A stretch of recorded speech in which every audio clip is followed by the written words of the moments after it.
नमस्कार। एक लंबे अंतराल के बाद आप सबके साथ आज मुलाकात हो रही है और आज का ये वीडियो बहुत खास है। खास तौर पे उन विद्यार्थियों के लिए जो हिंदी लिटरेचर लेकर आगे विश्वविद्यालय तक पहुंचना चाहते हैं, पोस्ट ग्रेजुएशन करना चाहते हैं। तो स्पेशली आज के इस वीडियो में मैं बताऊंगा कि हिंदी एंट्रेंस एग्ज़ाम्स जो होने वाले हैं तमाम तरह के जो विश्वविद्यालय हैं, चाहे जेएनयू हो, चाहे डीयू हो, हिमाचल प्रदेश यूनिवर्सिटी हो, हिमाचल प्रदेश सेंट्रल यूनिवर्सिटी हो, तो उस परीक्षा को क्रैक कैसे करें, क्या रणनीति होनी चाहिए आपके पास, किताबें कौन कौन सी पढ़ें और क्या योजनाबद्ध तरीका आपके पास हो सकता है इस परीक्षा को पास करने के लिए। तो सिर्फ एक पन्ने में पूरा चार्ट बनाकर ले आया हूँ और ये मैं आपके साथ इसको साझा करूँगा, इसके बारे में बताऊँगा डिटेल में। इससे पहले कि मैं चार्ट पे आपके साथ डिस्कस करूँ, मैं बता देना चाहूँगा कि आपके पास कौन सी किताबें होनी चाहिए।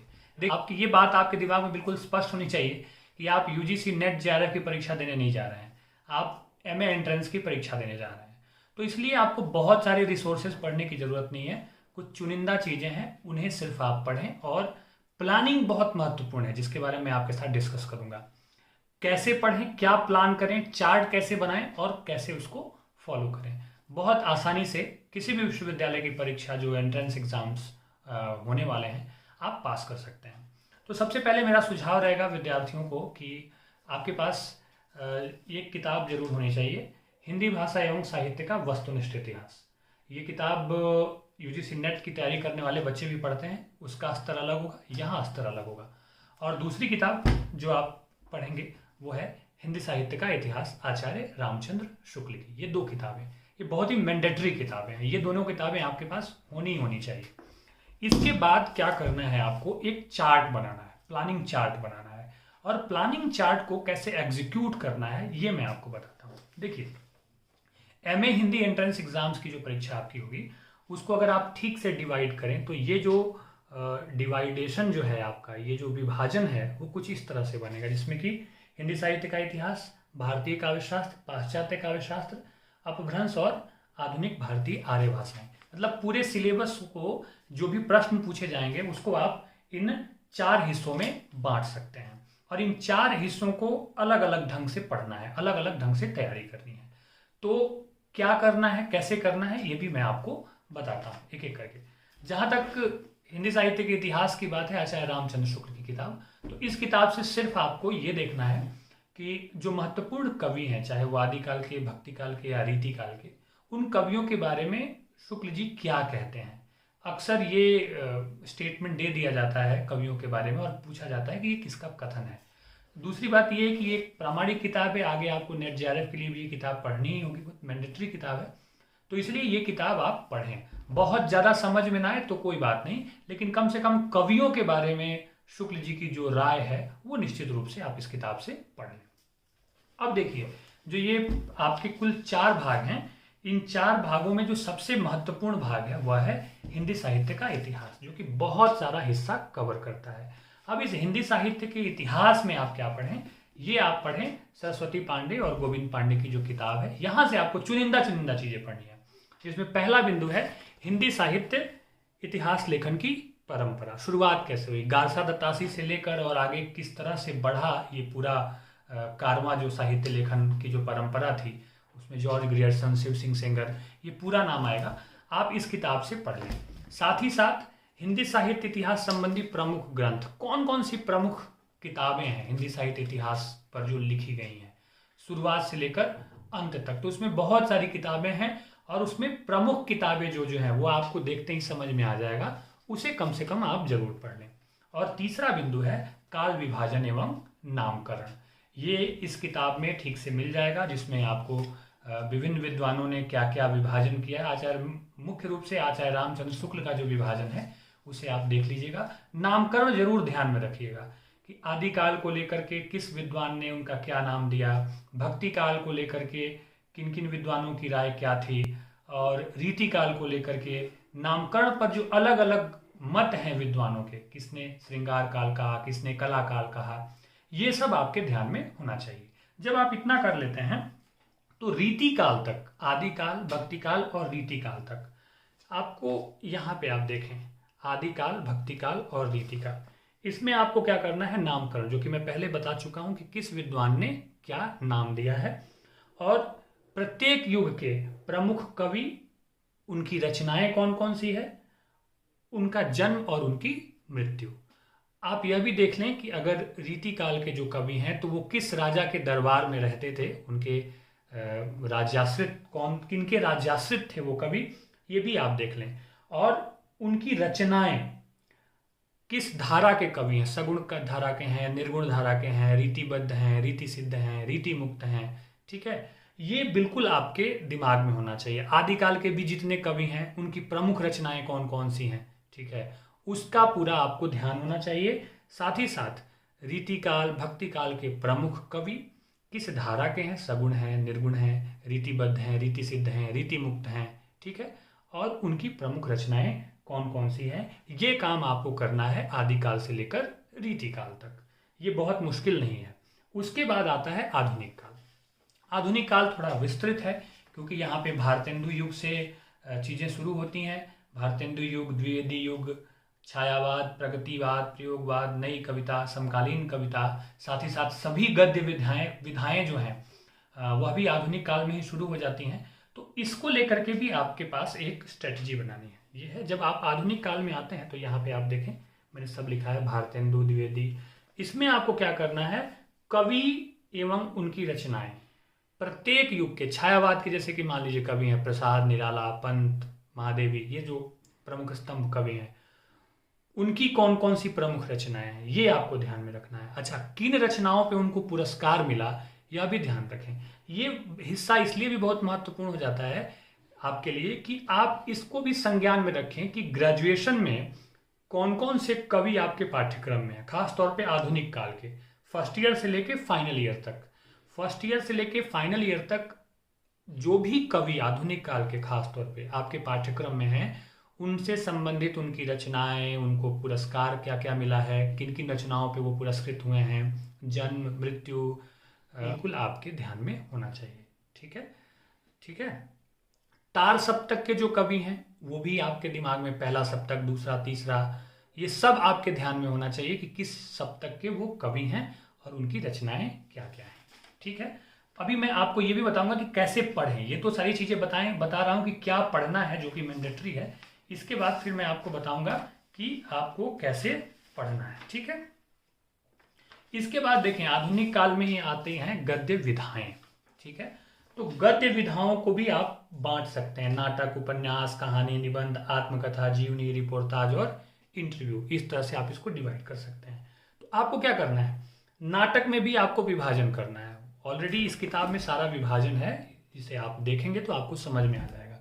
भारतेंदु युग, प्रसाद युग, प्रसादोत्तर युग और समकालीन नाटक। आप किताब खोलेंगे तो आपको लगेगा कि इतने सारे नाटककार हैं, इतने सारे कहानीकार हैं, तो मैं क्या करूं। कुछ करने की जरूरत नहीं है, बहुत सोचने और परेशान होने की जरूरत नहीं है। जो प्रत्येक युग के प्रमुख नाटककार हैं, जो प्रमुख नाटककार हैं, प्रचलित नाम है, जो कि देखते ही आपको समझ में आ जाएगा, उनकी रचनाओं को आपको ध्यान में रखना है कि ये, जैसे भीष्म साहनी हो गए, जयशंकर प्रसाद हो गए, भारतेंदु हो गए, इस तरह के हर युग के जो बड़े बड़े जो नाटककार हैं या उपन्यासकार हैं, उनके उपन्यास कौन कौन से हैं ये ध्यान में आपको रखना है। ठीक उसी तरह से आपको उपन्यास में भी यही करना है। प्रेमचंद पूर्व जो उत्थान युग है उपन्यास का, फिर प्रेमचंद युग के जो प्रमुख उपन्यासकार हैं उनके उपन्यास, प्रेमचंद के बाद के उपन्यासकार और प्रमुख उपन्यास, फिर दलित उपन्यास, महिला उपन्यासकार। तो मोटा मोटी जो प्रमुख उपन्यासकार हैं उनके नाम आपके ध्यान में हो और उनके प्रमुख उपन्यास आपके ध्यान में हो। यही काम आपको कहानी में भी कर लेना चाहिए कि प्रारंभिक दौर की कहानियां कौन कौन सी हैं, पहली हिंदी कहानी कौन है, पहली हिंदी कहानी को लेकर के अलग अलग विद्वानों की क्या राय है, किस विद्वान ने किस कहानी को हिंदी की पहली कहानी माना, आदि आदि जो विषय हैं इसे आप देख लें। फिर उसके बाद आप आ जाएं कि प्रारंभिक कहानियों में कौन प्रमुख कहानीकार हैं। ठीक है, तो ऐसे ही जैसे उपन्यास में क्रम बना है वैसे ही आपको क्रम कहानी में भी बना लेना है। अब आता है जीवनी, रिपोर्टाज और इंटरव्यू। तो इससे बहुत कम सवाल होते हैं और शुरुआती दौर के सवाल होते हैं। प्रमुख जीवनियाँ है ना, पहला रिपोर्टाज कौन कौन सा है, रिपोर्टाज लेखन की शुरुआत कैसे हुई। ठीक है, जीवनी, जो प्रमुख लोग हैं उनकी जीवनियों के बारे में, जो प्रमुख साहित्यकार हैं उनकी जीवनी किसने लिखी, किस नाम से लिखी।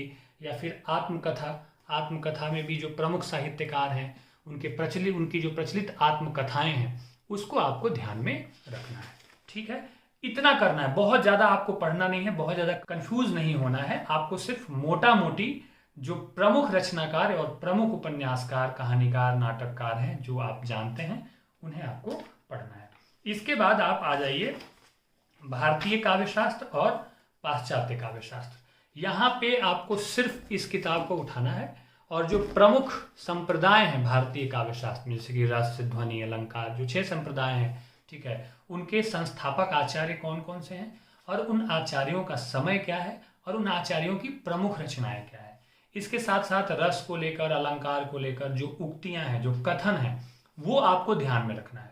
इससे ज्यादा आपको यहाँ कुछ नहीं करना है। ठीक उसी तरह से पाश्चात्य काव्यशास्त्र में प्रमुख सिद्धांत कौन कौन से हैं, जैसे कि अरस्तु का सिद्धांत है, लोंजाइनस का सिद्धांत है, या प्लेटो के जो सिद्धांत हैं, ठीक है, काव्य भाषा का जो सिद्धांत है, तो ये प्रमुख सिद्धांत और उस सिद्धांत के संस्थापक विद्वान कौन कौन से हैं और उनकी रचनाएं क्या क्या हैं, वो आपको इस किताब में सीधे मिल जाएंगी डिटेल में ना। ये आपको बस यहाँ से कर लेना है। और अंत में आता है हिंदी भाषा का उद्भव एवं विकास, ये चैप्टर।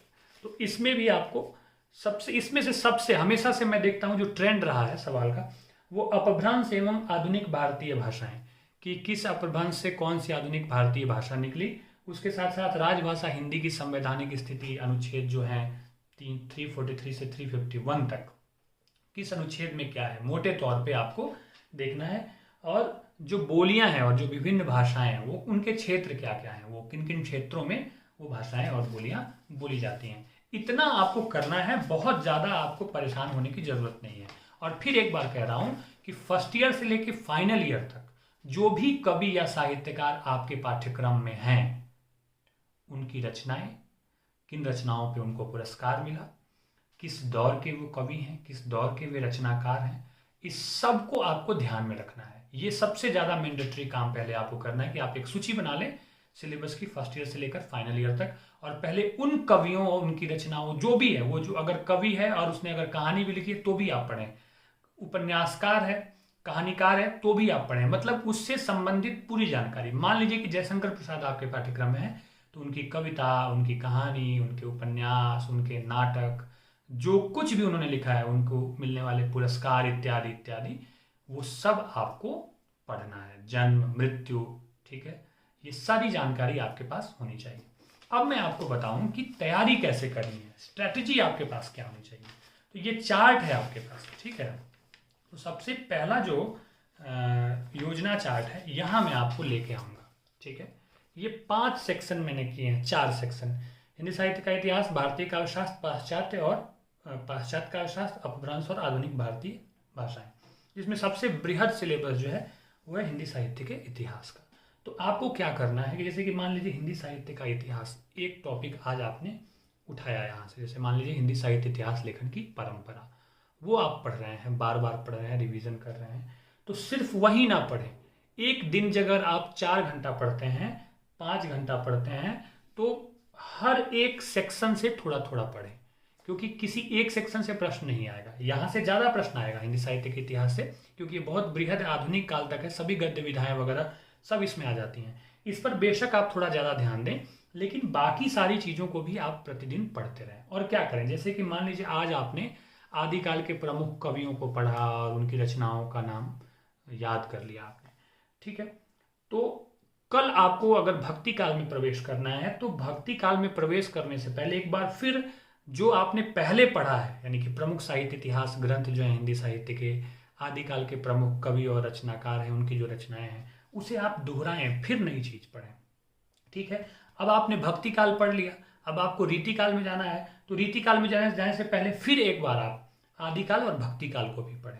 उसी प्रकार उपन्यास, नाटक, कहानी का भी जो अगर आप बनाते हैं एक पैटर्न, तो आज अगर आपने एक उपन्यास में प्रारंभिक उपन्यासों के बारे में पढ़ा, ठीक है, तो कल आप अगर नाटक, प्रारंभिक नाटक के बारे में पढ़ते हैं, ठीक है, तो प्रारंभिक नाटक के बारे में पढ़ने से पहले एक बार फिर आप पीछे जितना भी पढ़ चुके हैं उन सब का रिवीजन आप बिल्कुल करते रहें। कहने का मेरा मतलब ये है कि कोई एक चीज ना पढ़ें, ये जो 4 हिस्से हैं पाठ्यक्रम के, उन चारों हिस्सों को प्रतिदिन थोड़ा थोड़ा पढ़ें। हाँ, ये बात जरूर है कि हिंदी साहित्य का जो इतिहास है उसमें उसको आप ज़्यादा समय दे सकते हैं, क्योंकि उसका पाठ्यक्रम ज़्यादा है, उसके विभाग बहुत सारे हैं।